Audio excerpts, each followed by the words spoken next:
Desde una casa patrimonial en el corazón de La Paz, al lado del Parlamento Nacional y al lado de la Plaza Murillo, en el kilómetro cero de nuestro país, estamos presentes. Estamos construyendo nuevamente espacios de diálogo. Bueno, ahora que estamos en nuestro bicentenario, queremos hablar de básicamente cómo llegamos los bolivianos a cumplir 200 años de nuestra fundación. Para eso estamos con la presencia de dos grandes historiadores, Sayuri Loza y Javier Zárate.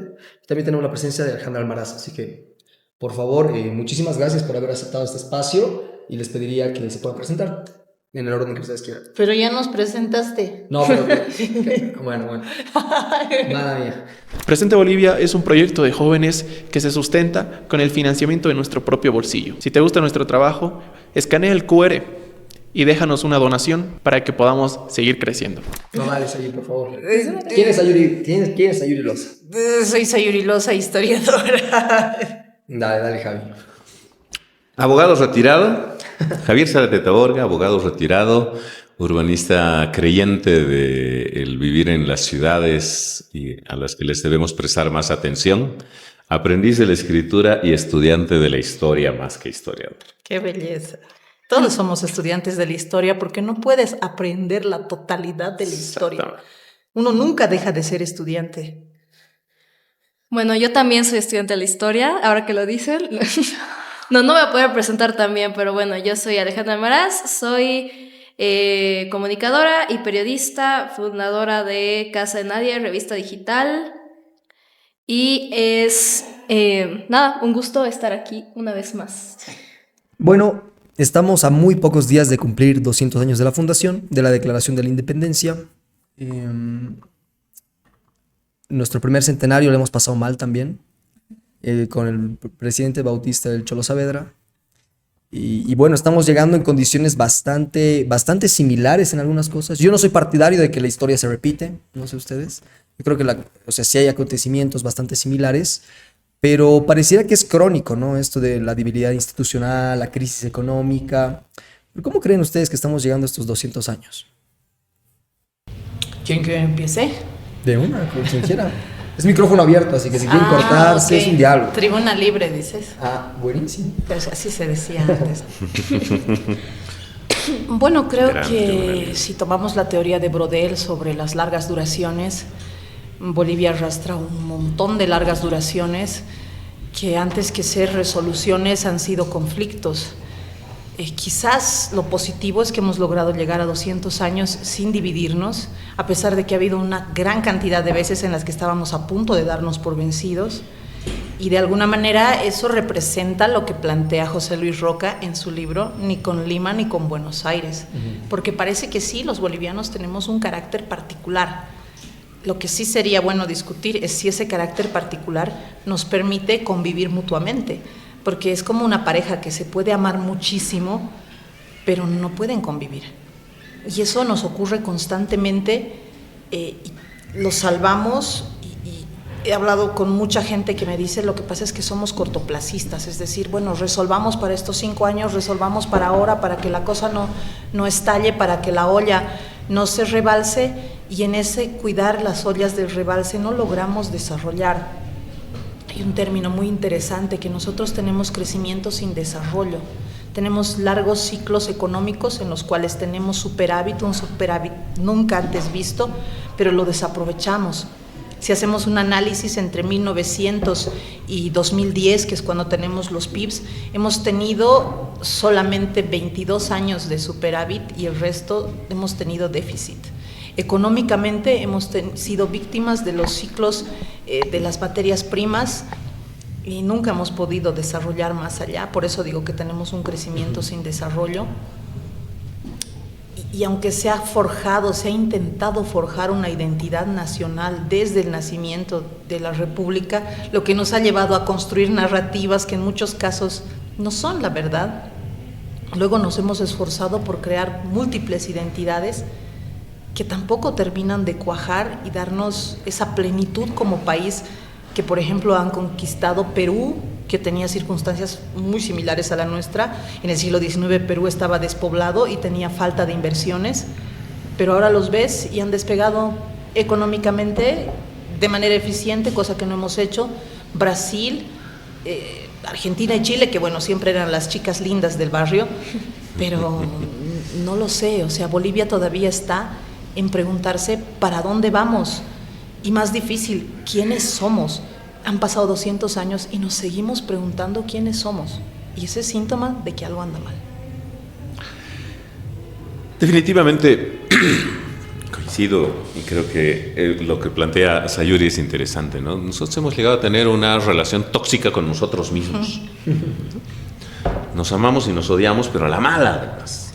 Claro. Poniéndonos nosotros mismos palos en las ruedas, tropezándonos con nuestros propios pies, ¿no? Sabiendo que si tenemos los guatos sueltos es para pisarlos. Y esa es una cuestión que definitivamente es una de las reflexiones que tenemos que hacer. Y a ver, yo creo que este bicentenario que se celebra en apenas unos días nos encuentra otra vez con esa pregunta. Y aquí la pregunta es, ok, ¿cómo afrontamos el tricentenario de una manera distinta? Porque ya en los 200 años que están a punto de terminar, de ese 3 de agosto en que se vota la independencia, ese 6 de agosto en que se firma la declaración y ese 10 de agosto en que decidimos llamarnos al principio como República Bolívar, luego que le vamos a cambiar, le vamos a hacer ese detallito a la palabra, hemos permitido que transcurra todo ese tiempo justamente sin responder a lo que nos planteaba Sayuri. Ha habido ahí, yo creo, una fuerte concentración y es alguna cuestión que yo estoy esperando a ver cómo va a cambiar. Porque creo que ha habido una fuerte concentración de pensar el país y las alternativas políticas desde este espacio andino. Y lo andino es hermoso, las montañas, la nieve en las montañas es hermoso, pero tiene un problema, desde mi punto de vista, esa es una opinión muy personal. No te permite ver horizonte, porque la montaña la tienes muy cerca. Tu horizonte se corta. ¿Cuál es mi expectativa? Quiero ver cómo se piensa política desde tierras bajas, desde las tierras en las que es plano y no hay horizonte. Porque ciertamente varios de los otros países de esta Latinoamérica y en general del mundo, pocas veces las decisiones políticas se han concentrado tanto en un espacio muy, muy recurrente, muy cerrado. Estamos muy al medio del continente.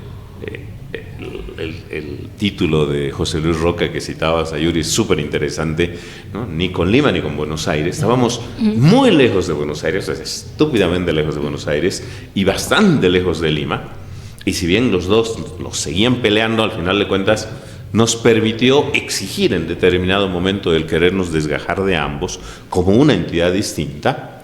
Y con todo, si bien hemos tenido esos momentos de crisis, 200 años después seguimos juntos, con 1 millón y fracción de menos de kilómetros cuadrados, y no sé qué, o sea, todos los mitos perversos de la derrota que hemos construido también para darle un tipo de mística particular a nuestra historia, pero que nos enfrentan ahora a un reto distinto. O sea, esta es la realidad. ¿Cuál es la respuesta de aquí a largo plazo? Porque esa es otra limitación. Me parece muy paradójico porque tomando en cuenta cómo ha sido el centenario, habían pasado 25 años justamente, o 26 podríamos decir, de la Guerra Federal, ¿no? Cuando La Paz empieza a tener la sede de gobierno, bueno, lo que todos conocemos, el poder político se traslada acá a La Paz. Sin embargo, estaba revisando un poquito de historia y en el gobierno del Cholo Saavedra también hubo conflictos regionales con Santa Cruz. A inicios de este año, bueno, de este siglo, perdón, el siglo empieza muy accidentado justamente con estas agendas. La agenda de enero, que es la agenda que presenta Santa Cruz en el año 2003, y la agenda de octubre, que también presenta los movimientos campesinos, indígenas, etc., el 2003. ¿Cómo podríamos repensar Bolivia a partir de eso?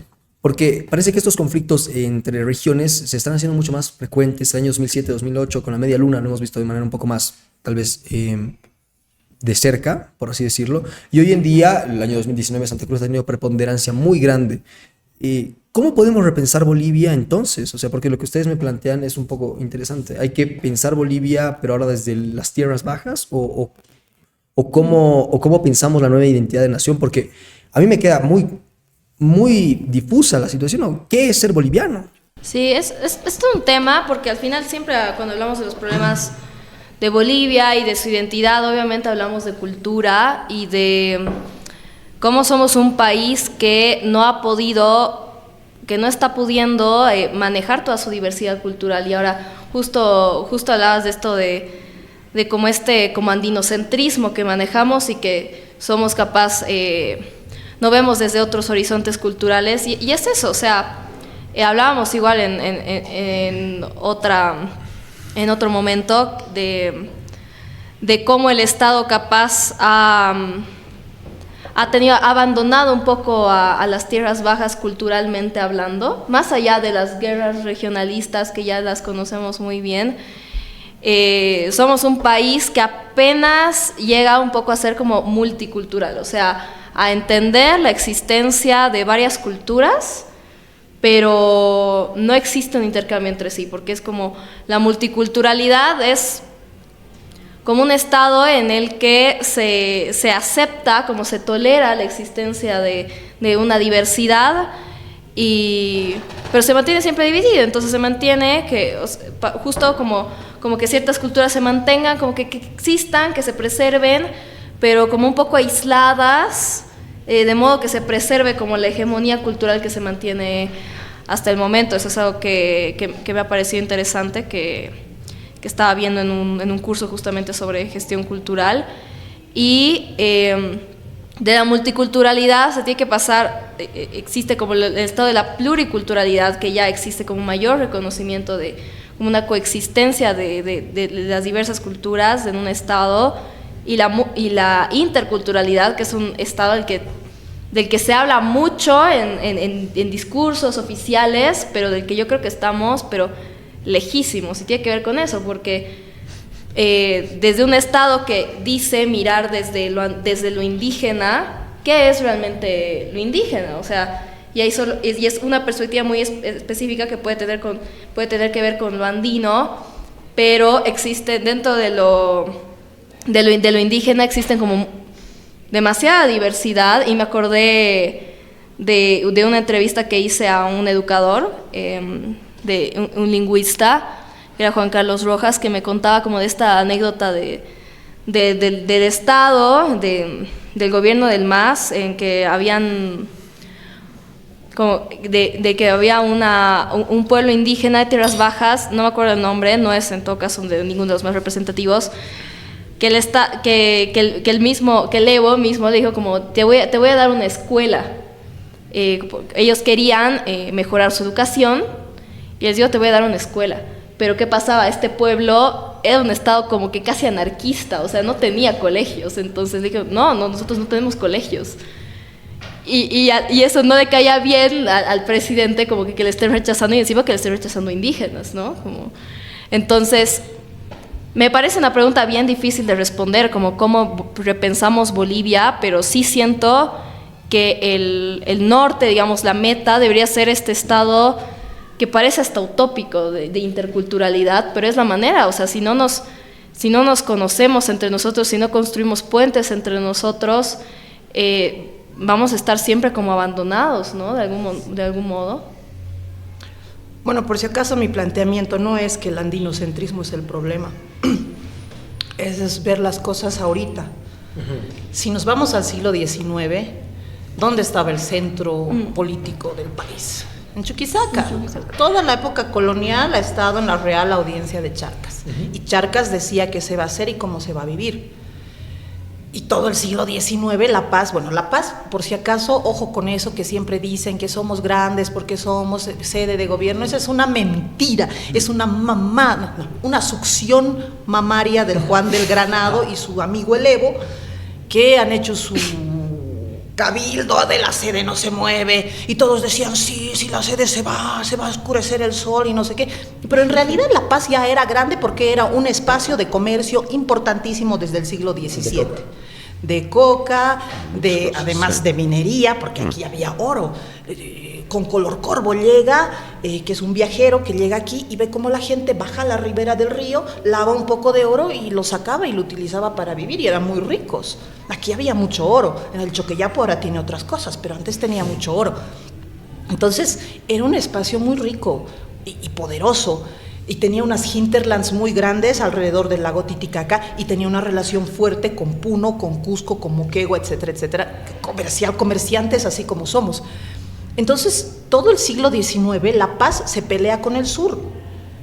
Cuando nos dicen los chilenos nos han robado el mar, nos hacen olvidar la memoria histórica de que Bolivia era mediterránea porque nuestra salida principal era Arica. Y como Arica se queda con Perú, ya no sabemos por dónde salir. Y los sureños dicen, vengan por Cobija, pero Cobija era un espacio difícil. Se intenta, pero los paseños ven, no, pues si estos tienen el puerto de salida, nos van a quitar fuerza, entonces vamos a pelear por Arica. Y el conflicto constante es salir por Arica o salir por Cobija. Y en ese interlín nos peleamos con Chile y con Perú. Pero fíjense, ahí a veces un regionalismo enorme que en lugar de ver la preponderancia de tener un puerto de salida, sea cual sea, empiezan a pelear por quién va a tener el puerto y quién va a ser el más importante.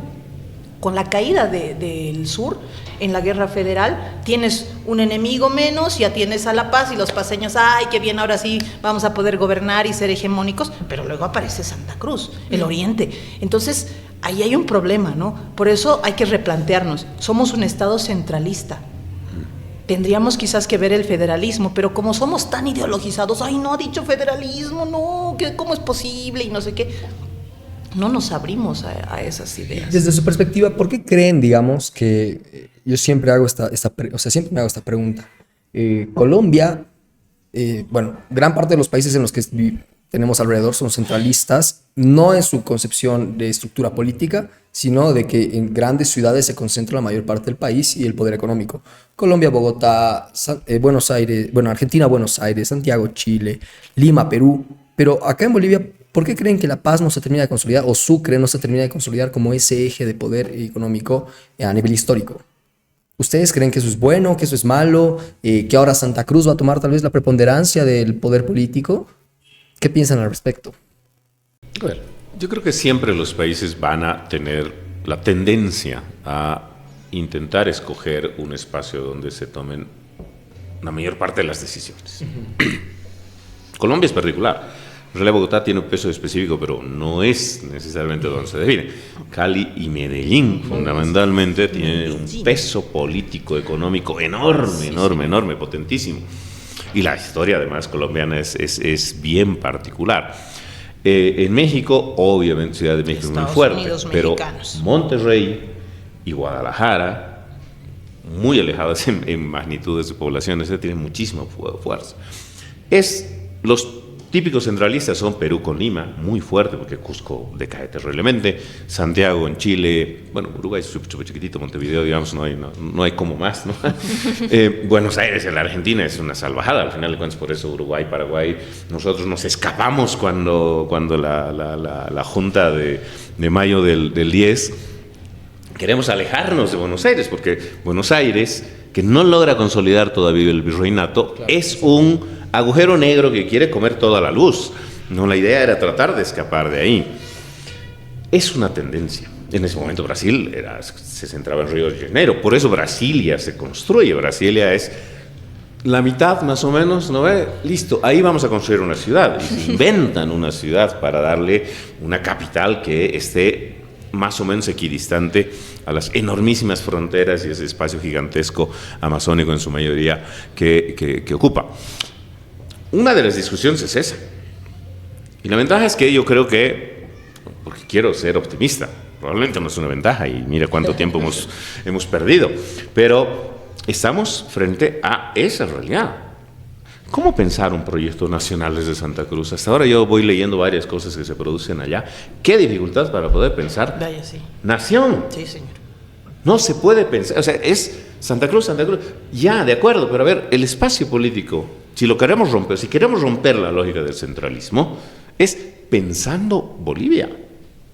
Desde Cobija en ese límite al norte hasta Bermejo, desde Colchacá a un lado hasta Puerto Quijarro por el otro, porque si no rompemos definitivamente eso, no tenemos la capacidad para comprender. Pero hoy estamos preparados para un Estado federal. No, pero igual tampoco estamos preparados para un Estado unitario. O sea, Bolivia es un Estado que se puede transformar. O sea, no estábamos preparados para ser Estado plurinacional. La hemos tarreado rico. ¿Por qué no intentar ser federales? O sea, no hay que tenerle miedo al fracaso. Siempre fracasamos. Sí. O sea, peor de lo que nos va. No nos va a ir. Es difícil. ¿Qué nos falta? Y hace rato un poco en función a lo que planteaba Ale. Nos falta que no soltemos el huesito. No sé si han visto alguna vez a un perrito que se acerca a una bolsa de basura, agarra un huesito que encuentra y se lo comienza a cascar y no lo suelta hasta que le ha sacado todo el tuétano, cualquier cosita blanda que pueda mascar. El presidente Oberyn que roba la basura. Y después de haberlo así agotado al hueso, recién lo suelta. Nosotros siempre nos pasa que agarramos el huesito, nos vamos al lugar donde lo vamos a cascar y lo botamos. El último ejemplo de eso es nuestra Constitución del 2009. Una constitución gorda, excesivamente grande para mi gusto, pero con concepciones interesantes, etcétera. Salió la Constitución y votamos las tareas a un lado. ¿Cuánto de la Constitución hemos cumplido? Poco y nada. Realmente poco y nada. Entonces, ¿de qué nos sirve tener las mejores legislaciones? Fuimos el primer país que tuvo códigos en este continente. Y es como algo que se repite, ¿no?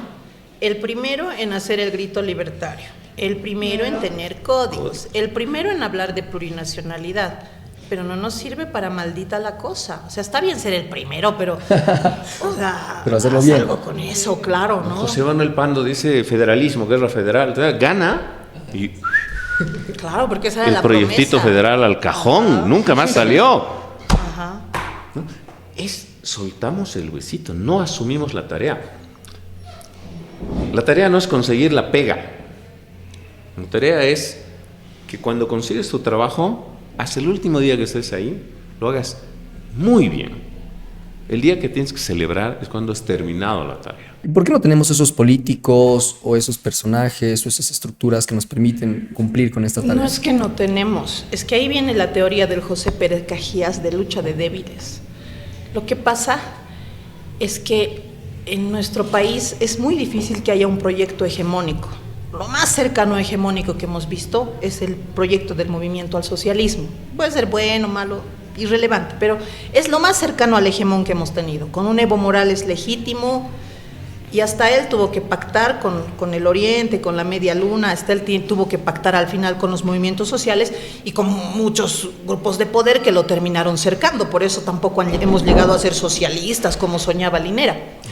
Entonces, imagínense, si eso pasó con el MAS, es mucho más difícil, por ejemplo, un José Manuel Pando, un Santa Cruz, que puedan realmente plasmar esos objetivos, porque van por un lado, pero luego aparecen los poderes de facto o los poderes de iure y le quitan todo lo que estaba avanzando y plantean un nuevo proyecto. Y en ese sentido, cuando tienes un proyecto nuevo cada que aparece un presidente, no puedes crecer, no desarrollas. Tienes lo que te llega hasta donde puedas y luego te lo quitan. Es lo mismo que pasa con la Revolución Nacional. En el caso de la Revolución Nacional es lo mismo. El MNR estuvo muy cerca de ser hegemónico, pero empiezan sus contradicciones internas, ¿no? También, igual que con el MAS. Desde adentro se empieza a carcomer y no se logra terminar. Lo mismo que pasa con Andrés de Santa Cruz, su confederación Perú-Boliviana, que era la solución a todo, termina cayendo por sus propias contradicciones. Y es por esa lucha de débiles. En el caso de Santa Cruz es divertidísimo, porque él pelea con los paceños, lo apoyan, pero cuando se dan cuenta que no quiere salir por Arica, sino por Cobija, le sacan la mugre. O sea, es igual, o sea, esos intereses que hay. Y otra vez quiero referirme a José Pérez Cajías.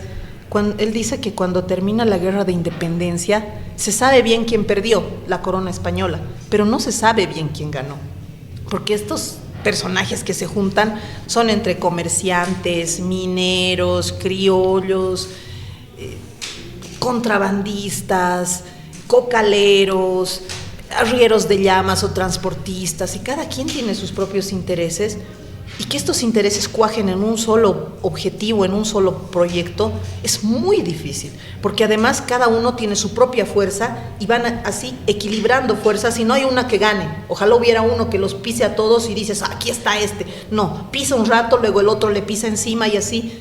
Y es un chenco, no se puede terminar de avanzar. Y a eso se suma el hecho de que definitivamente cuando logramos nuestra independencia, ¿qué cosa era eso? O sea, ¿qué cosa era tener un nuevo país? ¿Qué cosa era Bolivia? Ahí realmente estamos hablando de una decisión asumida por, ¿qué? Una cincuentena de sujetos, en el mejor de los casos, y probablemente estoy exagerando con el número, que se les había ocurrido un poquitito de que ni con Lima ni con Buenos Aires, el resto de la cuestión eleva por sus intereses. La Paz, para ese momento ya es el departamento y la ciudad con más gente de todo el país. Cochabamba es la segunda. Potosí es la tercera, aunque están ahí un poquito peleando con Sucre. O sea, la capital va a estar en un lugar alejadísimo de cualquier cosa, porque Chuquisaca estaba muy lejos del mar, de Buenos Aires, de Lima, de todos los espacios donde eventualmente se podía discutir. Y había una crisis económica muy fuerte porque la mina, de 80 minas que había, funcionaban 8. Abandonadísimas, se habían llenado de agua, no estaban con capacidad de producción. Desde fines del 19 estamos con una crisis de producción mineral terrible. O sea, estamos desde en un antes, momento desde así. el 18, Bueno, fines del 18, mediados del 18 ya tienes. Porque es que ahí además México es el Claro. gran reemplazo, pues. En México hay una ciudad que se llama San Luis Potosí. Sí. San Luis Potosí lleva Potosí por nuestro Potosí. Porque habían encontrado otra beta así tan gigantesca como la impresionante. ¿Cuál era el gran problema? Es una de las manifestaciones de la enfermedad de las vacas holandesas, ¿no? ¿Cuál era la gran ventaja que tenía Potosí en ese entonces? Su ley era altísima y la facilidad para extraer el mineral era enorme. Además tenías muy cerca las minas de Huancavelica, de mercurio. Exactamente. Llegaba tranquilamente. El azogue llegaba Exacto. Siempre fácilmente fuimos los separado. principales importadores y era muy fácil.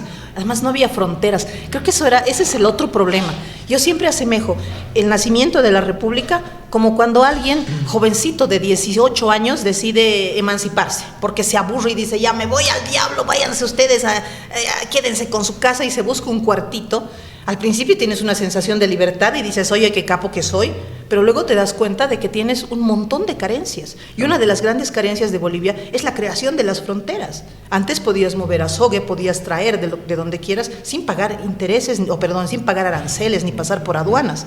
Cuando nace Bolivia, se forjan las fronteras y nuestros proveedores, así como nuestros consumidores, tienen sus fronteras y hay que pagar. Y lo peor de todo es que los independentistas habían dicho, ya nadie va a pagar impuestos, ya nadie va a tener que dar plata, todo lo que hay va a entrar a nosotros. Y la población no quería pagar impuestos, por eso se sigue cobrando el tributo indígena. Y los indígenas deciden pagar tributo, y ahí ese es otro gran quiebre, porque ellos no quieren ser parte de la nación. Si tú les preguntas en el siglo XIX a los indígenas, ¿ustedes quieren tener participación ciudadana con estos ñatos que están aquí? Obviamente dirían, no, mira, son unos onzos que están así, que sigan con su experimento, no me quiero meter. A mí déjame mi tierra comunal, mis usos y costumbres, y vete a fastidiar a otro lado. Y eso fue lo que pasó, pero págame tributo, por favor. Y los indígenas decidieron pagar tributo como hacían antes, y eso se mantuvo por mucho tiempo.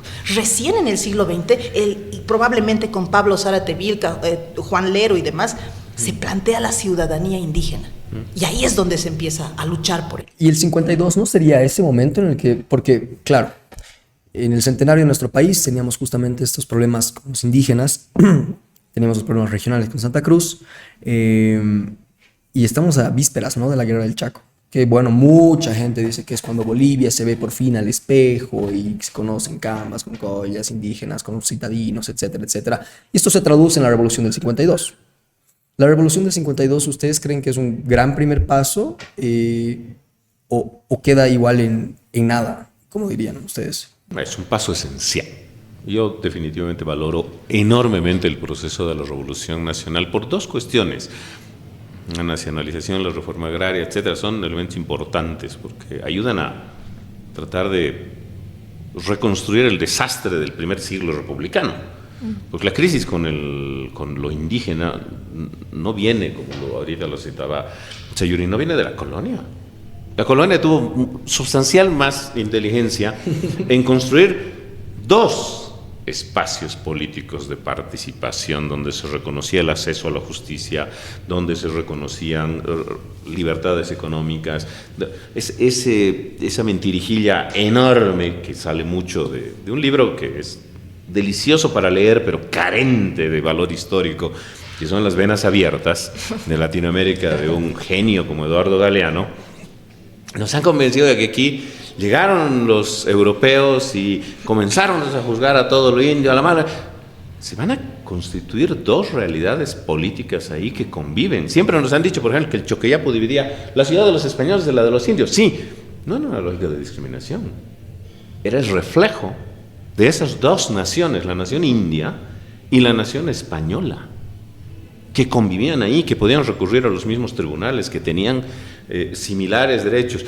¿Había discriminación? ¿Había dominación? Sí. O sea, no se vinieron de turismo los europeos aquí, vinieron a conquistar, como cuando los incas conquistaron a los cañaris en el Ecuador, a los chachapoyas en el Perú, cuando se pelearon con los señoríos aymaras aquí. Como cuando los aymaras empujaron a los pobres urus a esas islas flotantes donde todavía se mantienen, ahí. Como cuando los expulsaron de los yungas a los chunchos. Así funciona. La conquista es para eso conquistas. Claro. Y en esa época además para eso, y no se veía mal, pues era el modelo, punto.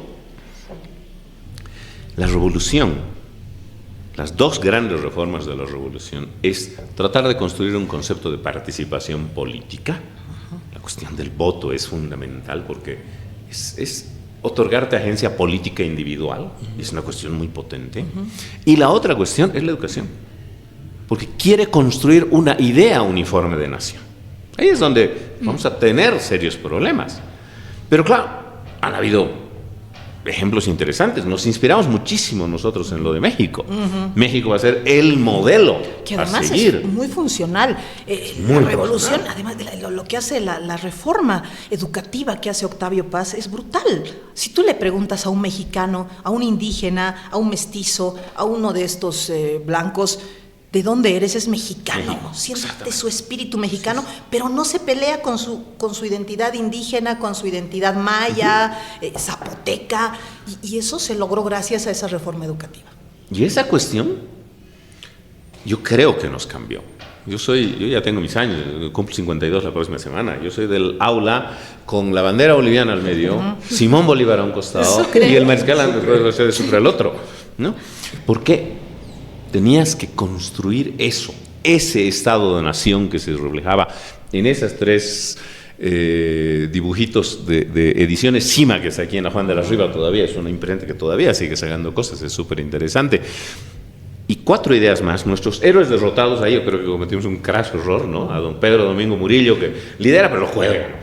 A don Eduardo Baroa, que defiende pero lo matan. No, pero es que lo que pasa es que eso tiene mucho que ver con el pensamiento romántico del siglo XIX. Porque el héroe romántico es un tipo que muere. Sí. Claro, tiene que morir solo. Es como el chivo expiatorio que recibe todos los golpes. Jesús, esa construcción del Jesús heroico que muere en la cruz, todo sangrado. Tienen que ver con el siglo XIX, ¿no? Ben-Hur, todos estos personajes románticos que es en lo que se han plasmado, que se sacrifican por un bien mayor. Y claro, y eso es bonito, pero... Bueno. O sea, ¿cuál es el gran problema? Cuando el sacrificio sirve poco o nada, ahí es donde el discurso no funciona. ¿No? Y a los héroes que vamos a agarrar, lamentablemente sus sacrificios sirven poco o nada. ¿Y de ahí tal vez surge el lamento boliviano? En estas elecciones 2025, recuerda votar de manera consciente. Esto implica reconocer la importancia de tomar una decisión que durará 5 años. Infórmate sobre los candidatos y sus propuestas de gobierno. No difundas información no verificada. Vota consciente y construyamos un país del que todos los bolivianos estemos orgullosos. Ay, yo creo que ¿sabes qué? Yo creo que esa es una gran idea de un compositor que se Yo creo que fumó esa canción un buen un poco nos ha porro. condenado en la historia. Creo que poco se habla del impacto en la historia boliviana de Lamento Boliviano. Si se hubiera llamado otra cosa, si el título era otra cosa, yo creo que nuestra historia sería muy diferente. Puede ser, sí. Lo que pasa es que igual, yo siempre que hablo con gente de extranjera, los bolivianos pasamos quejándonos de mucho, ¿no? Sí, todo el mundo se queja. Todos los latinoamericanos. Sí, nos sí, quejamos. eso igual hablaba, como que... Todos Los europeos latinoamericanos. también. Sí, no sé Los qué. europeos Los se quejan por únicos que su no se quejan riqueza. son los asiáticos. Tenemos, Sí. tenemos Los asiáticos renuncian a su justicia social para producir. Y producen y hacen dinero. Como Bueno, la se visión del quejían mundo del también, Asia, ¿no? es- Pero... A los japoneses, pero digamos los filipinos son más light y han sido colonia como nosotros. Claro, Es hasta increíble. 1898 además, Sí, o sea, hasta 70 y años luego más. se han entregado a Estados Unidos. O sea, Exacto. ni siquiera es que libertad, independencia, ¿no? Claro. Administrenos, señores. Y no los veo quejarse. Sí, ese es igual un tema, como intentamos vernos, siempre nos comparamos naturalmente con, ay, en este país cómo le están pasando, en este país cómo le están pasando. Bolivia tiene sus particularidades, ¿no? Y sí nos podemos dar cuenta de en qué, sí, objetivamente hablando, en qué cosas estamos peor, digamos, viendo rankings internacionales, que en educación siempre estamos al final, o sea, como esta eterna tragedia boliviana, pero a la vez sí, cuando podemos salir de la percepción que tenemos y podemos realmente hablar o ver un poco más dentro de lo que pasa en otros países, dentro de misma Latinoamérica, no somos tan distintos. Por ejemplo, yo dudaría si realmente en México de verdad existe o sea, en México hay un problema igual de racismo muy fuerte e identitario también, y tienen sus propias heridas, por así decirlo, con sus pueblos indígenas, propias invisibilizaciones, procesos muy similares con nosotros, pero claro, dentro de Latinoamérica, México es un país mucho más como referencial, hegemónico, pero tan distintos no somos, y eso pasa igual con otros países, entonces... A ver, un par de comentarios sobre lo que plantea Sally. Primero que nada, es imposible pretender que alcancemos, cualquier pueblo alcance, cualquier país, estado, sociedad, etcétera, alcance un estado de absoluta felicidad con lo que es. Ah, no. Ya después de eso, ¿para qué? Debe ser la cosa más aburrida posible. Bueno, ¿no? dice Veo, que si los quieres. uruguayos sí lo han alcanzado. Son muy felices. O los chilenos, o los argentinos. No, los argentinos no, los argentinos, ¿qué nos vas a no. ver felices ahí están? No, sí, Mira sí, los sí. pobrecillos, o sea, Si fuesen felices no hubiesen elegido a este señor que pues, les está gobernando ahora, yo creo. Primera cuestión. ¡viva la libertad! Sí, pero siempre y cuando no sea perversa. Yo creo que ahí hay mucho, en ese ejercicio de libertad hay mucha perversidad, porque estoy plenamente de acuerdo en que la libertad es un valor fundamental, imprescindible, pero con un ejercicio responsable y sostenido de libertad. Y Prefiero segunda la cuestión- perversidad honesta de mi ley que la perversidad velada y con falsa moral de los Kirchner. Sorry, not sorry. No, es que los Kirchner son una aberración. Ahí, es que ahí está el no hay- problema, pues. Es que ahí estás Ahí está el comparando, problema. yo creo que un par de ejemplos que... Primero, yo temo que mi ley va a degenerar por ahí. Es inevitable. Inevitable que sí, los caudillos siempre populistas terminan en de eso, ¿lo derecha ve? o izquierda siempre degeneran. Sí. Y el kirchnerismo sí demostró...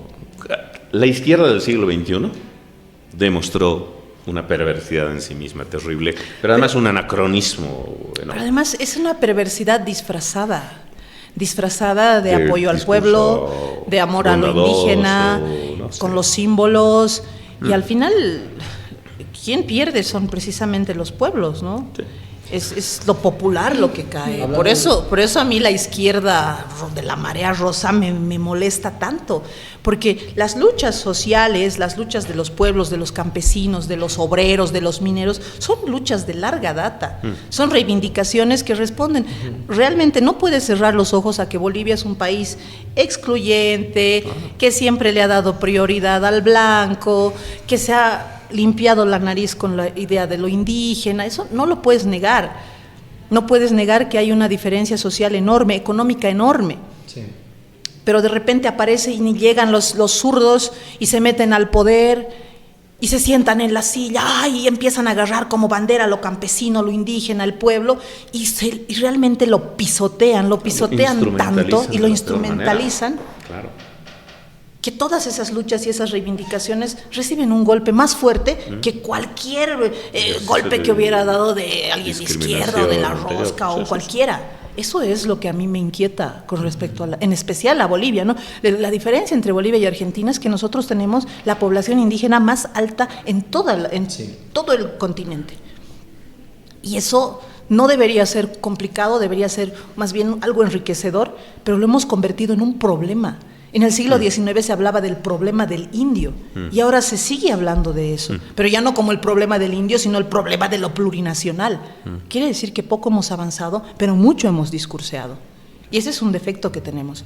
Los peruanos se sacan la mugre, izquierdas, derechas, boluartes, pero económicamente crecen.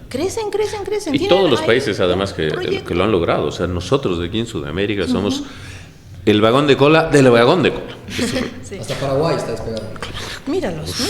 Claro, además tiene que ver con este ciclo de las commodities que han subido de precio y que todo el mundo ha subido y ha tratado de hacer su crecimiento eficiente y lo han hecho. El Perú, Brasil, Chile han crecido. Y claro, nosotros tenemos esta idea, y es verdad, Santa Cruz te dice, ¿no? El modelo cruceño y no sé qué, pero el modelo cruceño crece gracias a la subvención de los hidrocarburos. Y con que el Estado les permita no cobrarles impuestos y no sé qué, pero y si haces análisis, su crecimiento en cuanto a PIB con respecto a otros espacios es bastante deficiente, muy como para hablar de un movimiento. Además de que los momentos de crecimiento de Santa Cruz también han sido influenciados por una economía subterránea, por llamarla de alguna manera, bastante cuestionable, ¿no? Segundo criterio que quería plantear hace un cachito en función a lo que conversábamos. Un gran problema en Latinoamérica, que afecta a todos los países en particular, es que tenemos una obsesión por mirarnos el ombligo y por jugar con la pelusa de nuestro ombligo. Qué incapacidad para pensar en la región. Si ustedes alguna vez ven estas aplicaciones con líneas aéreas, ¿no? Con flujos de aviones, Sí. África, que no es al frente, ¿no? En este sur global, tiene 3 líneas aéreas que cubren con 1, 2, 3 vuelos semanales a esos 2 continentes. A los 2 continentes que tienen la mayor concentración de recursos naturales en sus espacios, pero que no tenemos ninguna vinculación política. Para nosotros, México es, ¿qué? El taco, comer un taco aquí. Brasil, la samba, y es nuestro vecino. Y ahorita estamos jodidos porque ya no les podemos vender gas.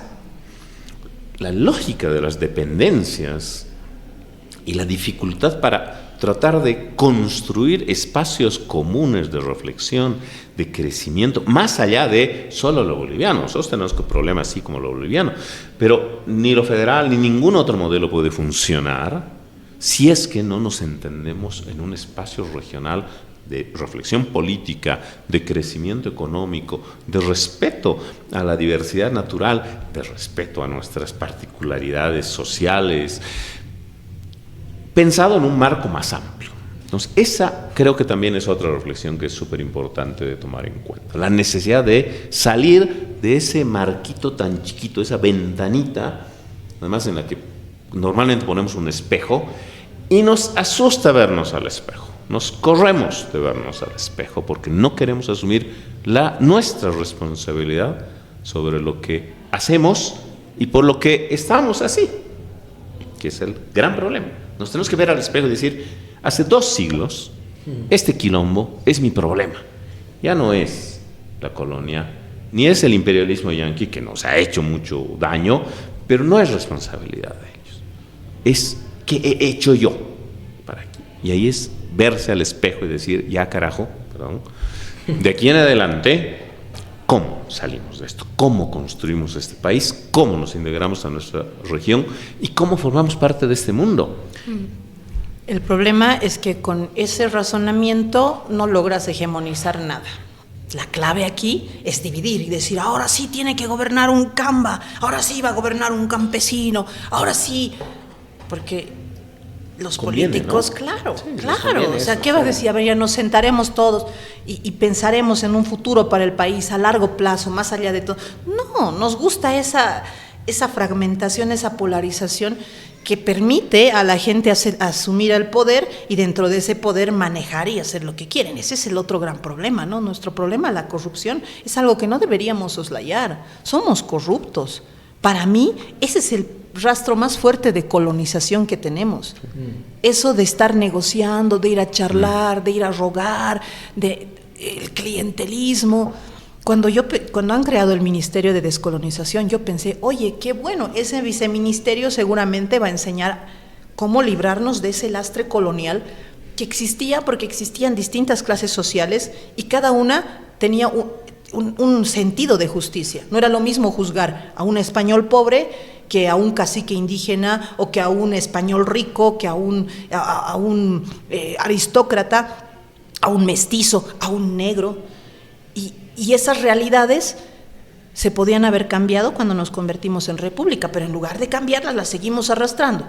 Y cuando se crea el Viceministerio de Descolonización, te empiezan a hablar de tonteras, ¿no? Así como que hay A que el viernes te tienes que ir con tu traje típico, Exacto, dicen, ¿no? O sea, se redujo a eso, a esa caricaturización. A que el cuate que es viceministro tiene su sombrero en punta y está ahí, su gorro en punta. O sea, podríamos decir que en el año 2006 tuvimos la oportunidad de sentarnos. El 2006 el Evo es una necesidad histórica. Sí, Evo y cuernos, claro, Evo y sí. cuernos. O sea, Porque a Evo se le reclama eso. Sí. O sea, es que era una necesidad histórica y traicionó esa necesidad nadie histórica. mejor que él habría podido cambiar la realidad del país, porque tenía una estabilidad económica envidiable, una legitimidad como presidente indígena, campesino, Inédita. cercano a la sociedad, cercano al pueblo, que todos lo queríamos y votamos por él, porque el Evo no llegó a ser presidente solo por el voto indígena o por el voto duro, llegó a ser presidente porque todos dijimos que estos viejos de aquí se vayan al diablo y que entre alguien nuevo.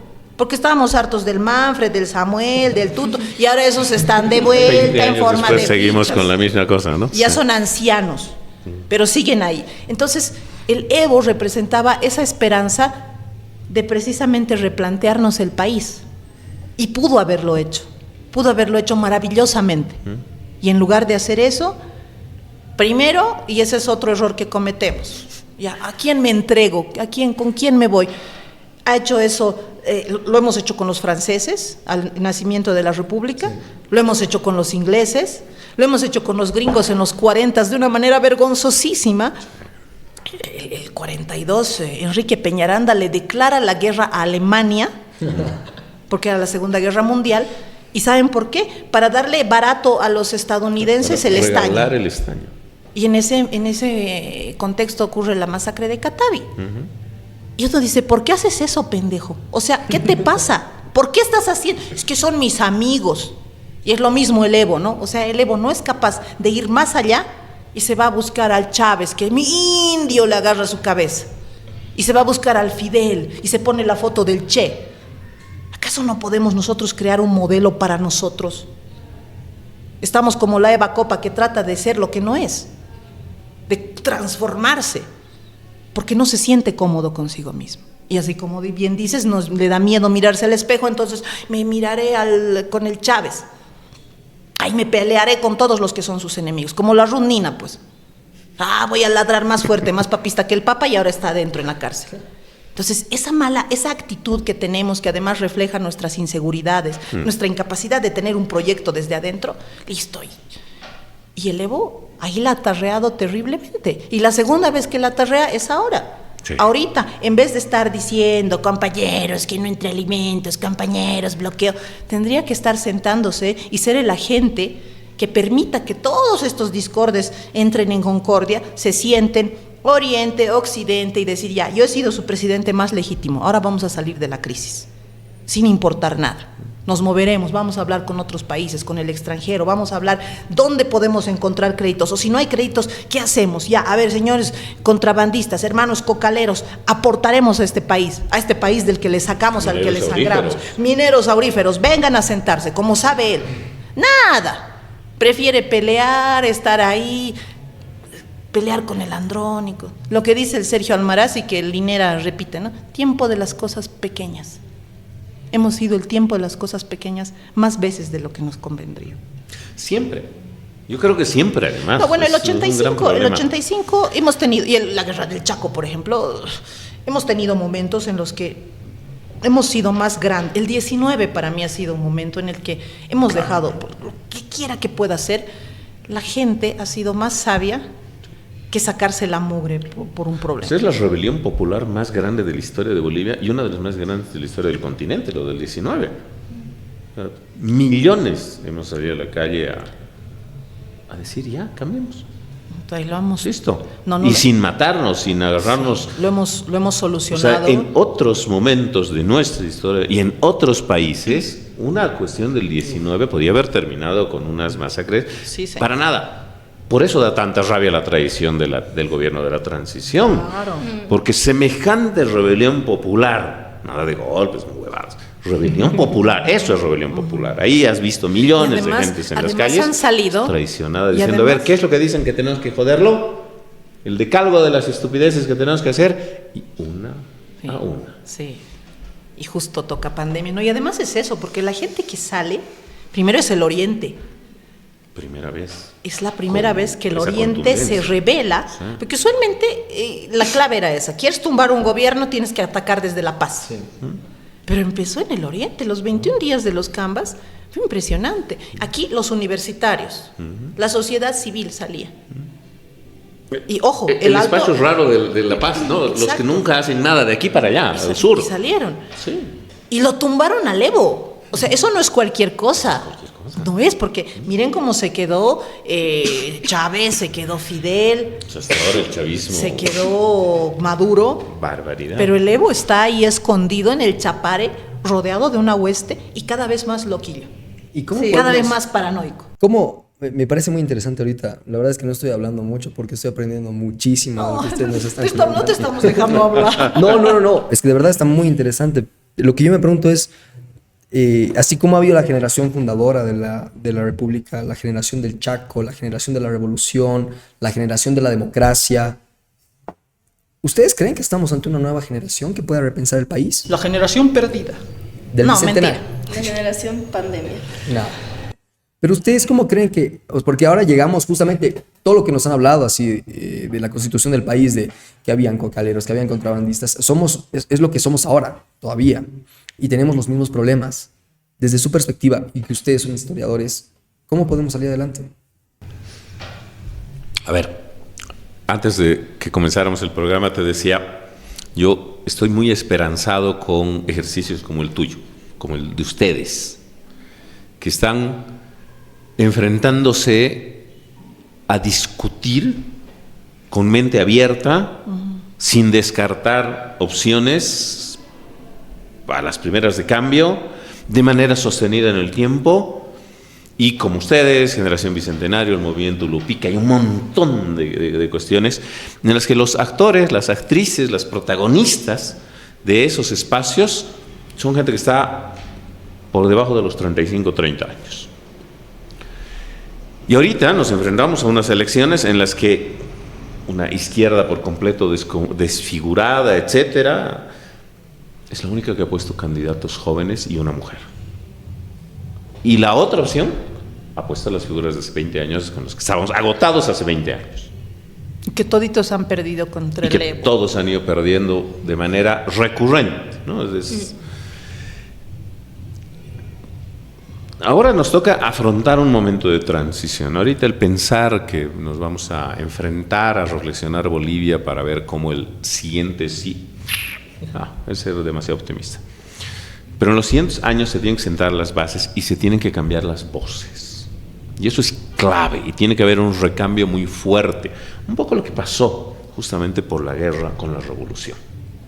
Entonces, si bien ya, a ver, Víctor Paz nace el 7, cuando asume el gobierno tiene 45 años. Es una nueva generación, además que estaba en una guerra. Ustedes no tienen esa irracionalidad de enfrentarse y hay que agradecer definitivamente que Latinoamérica hace muchísimo tiempo no tiene guerras y no tiene que enfrentarse a sus guerras de violencia, y especialmente nosotros, además, porque ahí somos muy privilegiados, y que por lo tanto tenemos mayores oportunidades para poder pensar con razonable más calma esas alternativas. Y hay que mojarse, hay que asumir el compromiso, hay que meterse a la política, hay que gobernar. Porque la realidad no se cambia con discurso, no se cambia con esa política que la quiero dejar de lado. No. La realidad se cambia con decisiones comprometidas con el espacio social, promoviendo la libertad, pero estableciendo condiciones mínimas para esa libertad también. La necesaria solidaridad, el reconocimiento de que tenemos terribles debilidades y que esas debilidades las tenemos que soportar desde el aparato estatal, pero ejerciendo el aparato estatal, ejerciendo el poder en el aparato estatal, comprometidos de lo público, comprometido de que se está gobernando para todas y todos y no para el pedazo que supuestamente ha votado por mí. Y eso les toca a ustedes. Eso es clave. Es el compromiso que tienen que asumir, y me imagino que quienes más ven este ejercicio de comunicación tan interesante al que nos han invitado son justamente gente como ustedes, o sea, no lo vemos los grandes. Sí, nosotros no vemos podcasts. Hace poco estaba en un taller y ¿qué podcast ves? ¿Qué es podcast? De veras.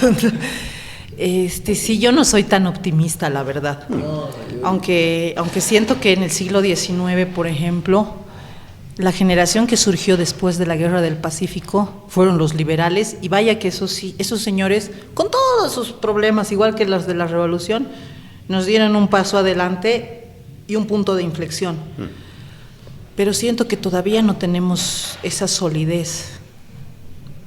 Que la va a haber, seguro que sí, pero hay que ver por qué tenemos que pasar. Porque ahorita mucha gente dice, no, ahora sí es un cambio, ahora sí. No, todavía falta. Falta muchos años todavía. Falta. Y es un proceso lento, complejo, y largo, y no sabemos cómo llegará, a fin, porque ya alguna vez les he hablado de los warlords, ¿no? Olawale tiene un texto que habla sobre la maldición de los recursos africanos. En África, una gran cantidad de gobiernos débiles ha permitido el surgimiento de warlords, que son gente con intereses precisamente, que llegan mira, y eso es increíble porque recurren a esto que se llama la teoría de la codicia y los agravios. Es decir, van y te dicen, oye, ¿sabes qué? A vos ese de allá te ha destruido tu familia hace 500 años atrás. Ellos han destruido tus símbolos, tus dioses, los han acabado. Tienes que matarlos, acabarlos. Son malos, son tu enemigo. Ese es tu enemigo. Y te dicen, y yo te voy a apoyar con armas, te voy a apoyar con muchas cosas, pero déjame que te lo explote esos diamantes de allá, esos árboles de allá, ese petróleo de allá, ese litio de allá. No, perdón, en África no hay litio. Déjame que te lo explote, yo te voy a dar y te prometo que te voy a apoyar. Entonces el ñato va y se pelea. Y a este otro igualito, otro warlord le dice. Y están en constante guerra, mientras los warlords están ganando, vendiéndoles armas, ganando, explotando los diamantes y explotando todos los recursos naturales que tienen. Y los gobiernos débiles se quedan ahí, son derrocados, levantados. Yo soy muy vieja y siempre uso las referencias de los Simpsons, ¿no? Que estos Simpsons viajan al África y ahí conocen al presidente, y cuando se están yendo el presidente lo han derrocado y ahora es aeromozo. Entonces es así, son gobiernos débiles que suben y derrocan, y quienes realmente gobiernan son los warlords.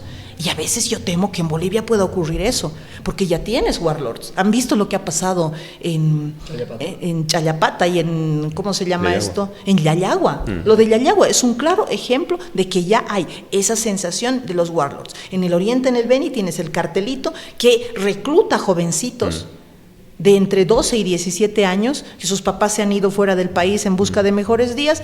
Les dice, me vas a pilotear una nave, vas a llevar la nave y a ver si puedes llevar la mercadería de harina de Tambaqui, y si pasas, pero a veces no pasan porque los derriban los aviones y los chicos fallecen y nadie dice nada. Ya tienes otro warlord que es el Evo, que bien, el Evo y está bien metido en esto, y él mismo amenaza, ¿no?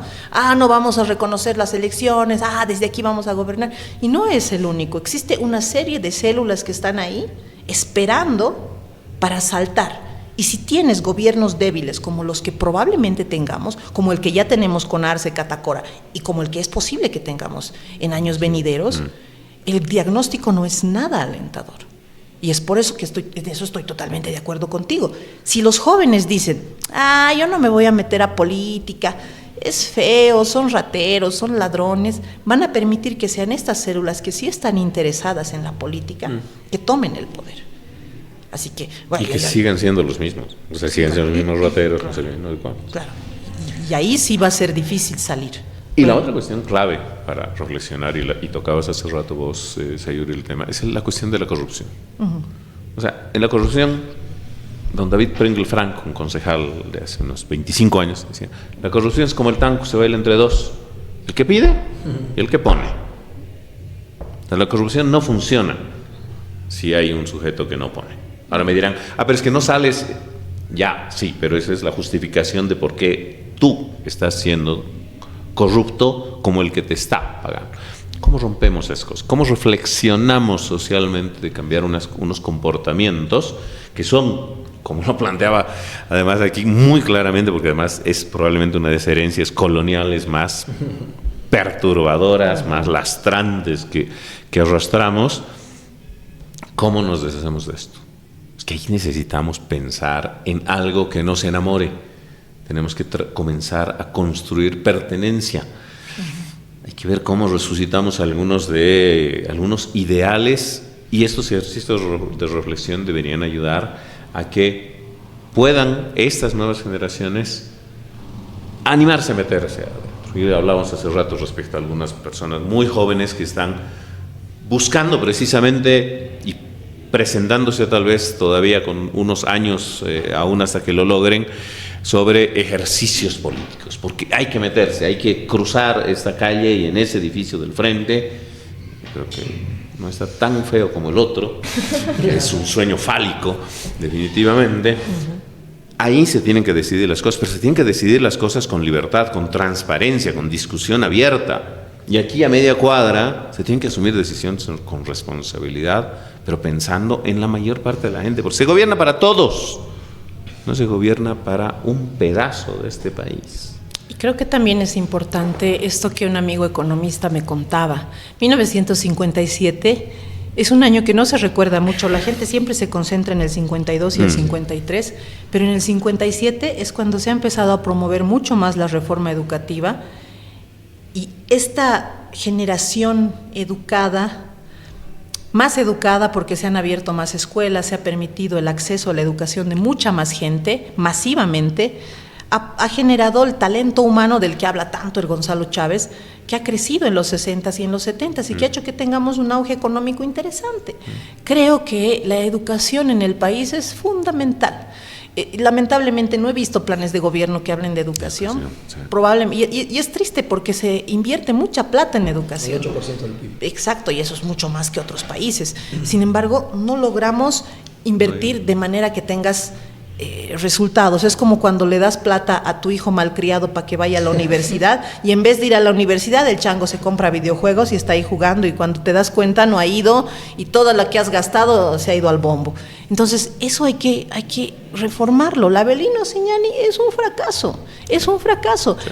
Lamentablemente esa idea y me da mucha pena porque en los colegios, ¿qué les hacen hacer? Aptapi, mesa de todos santos, costumbres, tradiciones.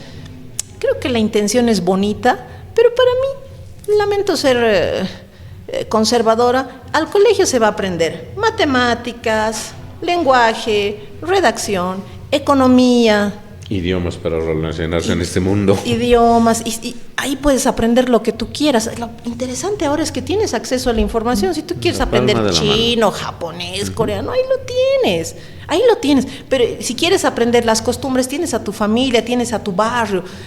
Pero en el colegio tienes que nomás poner finanzas, educación sexual.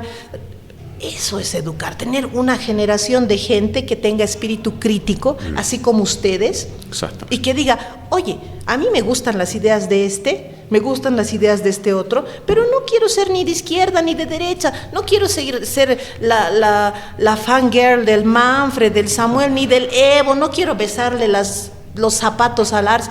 Quiero tener mi visión sobre el mundo, que se la respete y alimentarme de la visión de los otros. Y eso solo se consigue con una educación crítica. La verdad es que ha sido una escucha activa la que yo he tenido, bastante interesante, porque como les decía y empezaba un poco la conversación, hemos empezado mal el nacimiento de nuestra república, pero creo que con estas reflexiones finales de ustedes yo sí me voy muy esperanzado, porque ustedes también, Sayuri, tienes que tener esperanza, por favor. Vamos a salir adelante. No, bueno, ya el Lucho ya ha quemado esa frase, pero vamos a estar Ya no se puede decir. vamos a estar mejor. Van a venir días mejores, estoy seguro de eso. Pero de verdad para mí ha sido un gusto escucharlos. Y qué mejor que empezar agosto reconociendo los problemas a nivel histórico que hemos tenido en nuestro país, pero con mucha esperanza de que estos problemas que estamos afrontando hace 200 años ya los conocemos, ya hemos avanzado muchísimo en temas de inclusión, temas de... Ya no hemos perdido guerras, ya no hemos perdido territorios. Yo creo que a partir de la generación de la democracia del 82 empieza un nuevo periodo en el país. Y creo que ustedes también juegan un rol importante. Ay, los ancianos, queremos, ya nos queremos. Sí, las nuevas como que hablan de nosotros como si fuéramos como sí, somos una generación, pero todos seguimos somos acá, perezosos. 5 años. Pero yo creo que ustedes también juegan un rol muy importante, sobre todo para este tipo de espacios y este tipo de ejercicios. Lo que ustedes han vivido, lo que no han podido hacer o lo que han podido hacer en su generación, para nosotros es muy importante. Entonces, yo quedo infinitamente agradecido, Javi, Sayu, Ale, por este espacio. Realmente les agradezco muchísimo. No hemos hecho nada, solo votar por el Evo. Coño. Bueno, y nos toca... No, yo lo único que puedo decir es que nos milluchemos ahora que es agosto y que ojalá no salte nuestro suyo como el suyo del Andrónico. Bueno, nos toca heredar una crisis, pero bueno, lo vamos a hacer, lo vamos a afrontar. No sé si quieren dar unas palabras finales, un mensaje final, Ale. Nada, igual que Mateo, agradecerles. Es un espacio de diálogo intergeneracional en el que igual desde su perspectiva de historiadores hemos podido aprender mucho y eso, como hablábamos igual de fronteras, de divisiones, de un país que no se conoce, creo que igual la conversación intergeneracional forma parte de estos diálogos y de estos puentes que nos hace falta construir. Entonces sí, yo igual he aprendido mucho, entonces nada, muy agradecida de este espacio. Algo de lo que dice Ale, que me parece interesante, igual de nuestra generación por lo menos, y con todos los matices y todo, no me digan masista porque no soy masista. Pero nosotros hemos crecido en una generación de abundancia. O sea, yo siempre hablo con mis abuelos o con gente mayor y me dicen, no, nosotros no teníamos pañales, la tele llegó 20 años después que en Argentina, siempre hemos sido pobres y nosotros, de verdad que esta es mi primera crisis. Sí, abundancia, estabilidad política también, porque nosotros no sabemos nada de dictaduras militares. Hablamos, y a veces hablamos igual como caemos en hablar con mucha ignorancia, como que yo escucho mucho como nuestra generación, como revivan a Banzer, no saben quién era Banzer. Ustedes no saben eso. Pero a mí me parece muy interesante de que justamente esta generación es como la Bolivia que han soñado muchísimo tiempo, lamentablemente no terminó en un buen puerto, pero nosotros hemos crecido con las condiciones, con la educación, sabiendo qué es ser, no voy a decir rico, pero sí de ingresos medios, que eso gran parte del país no lo conocía. Y yo creo que en este tipo de espacios podemos seguir construyendo país. No sé si quieren dar unas últimas palabras a ustedes. Bueno, eso, ¿no? Yo los veo a ustedes y son brillantes y creo que los jóvenes tienen otras visiones. Ahora hay una diferencia generacional cada vez más corta, o sea, antes era como que de 40 años, pero ahora hay como 10 años, 5 años y ya piensan diferente, ya tienen en sus manos la tecnología y lo que nosotros podemos hacer es contarles lo que pasaba en el pasado, ¿no? Y tratar de aprender de ahí y de ustedes, porque yo admiro muchísimo a las nuevas generaciones, son mejores padres, mucho mejores, más responsables, aman a los animales.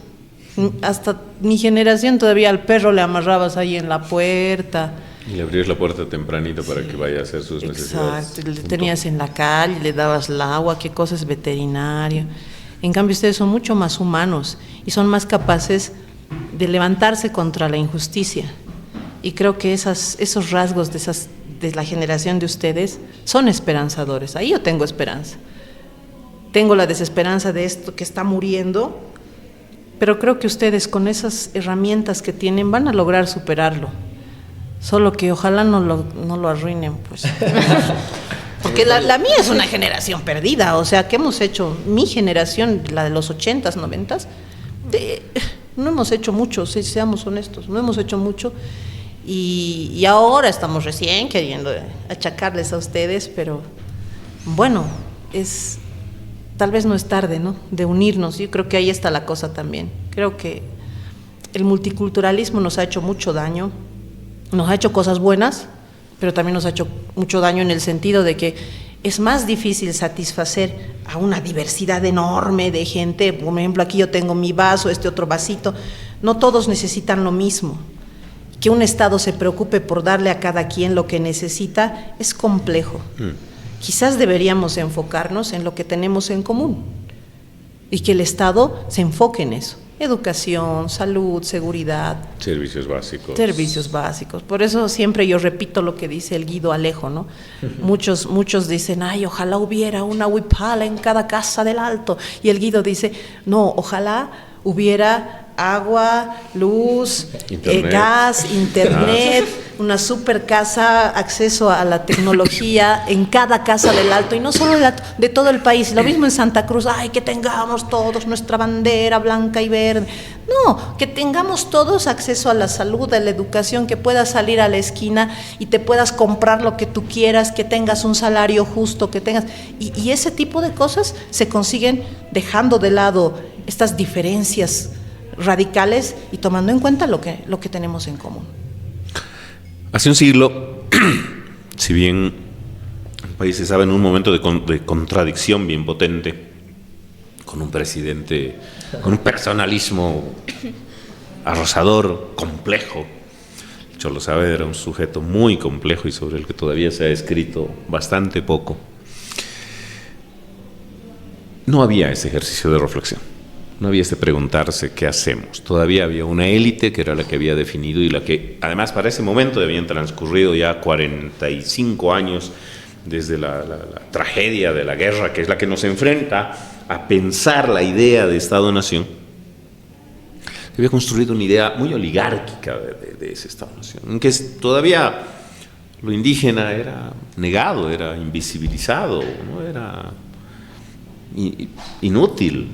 Se lo tenía que cambiar, se lo tenía que reformar en esa lógica spenceriana, de reformar su manera, porque están lastrados en el tiempo, son una rémora del pasado que hay que modificar. Tuvo que llegar una guerra para acelerar el proceso. Ahorita nosotros no vamos a llegar a eso, por suerte. Eso espero. Sí. No vamos a llegar. No vamos a llegar. Yo soy convencido de que no. Ahí Latinoamérica yo creo que ha demostrado razonable madurez respecto a la violencia, sabiendo que nos enfrentamos a la violencia del narcotráfico, guerrillas, etcétera, etcétera, pero yo estoy prácticamente seguro que no. Ahora sí, hay guerras peores en otros lados que nos llegan aquí, es otra cosa, pero bueno, eso ya es inevitable. ¿Qué siento ahora?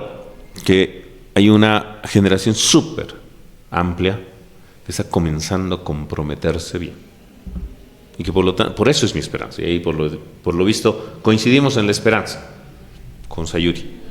Hay un cambio generacional que por fin está sacando cabeza, por fin está comprometiéndose más a largo plazo, y ahora tienen que terminar de dar el salto para agarrar al toro por las astas. Y el toro en este caso es la política, sí, con letras mayúsculas, la que resuelve la vida de la gente, la que le da agua, luz, internet, transporte en su casa, para que el más pobre que vive a hora y media de aquí no tenga que tomar 4 minibuses trameando.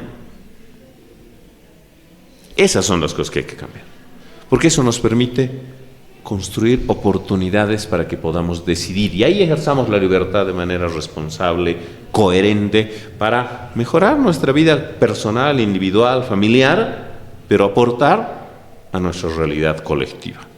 Y eso les toca a ustedes.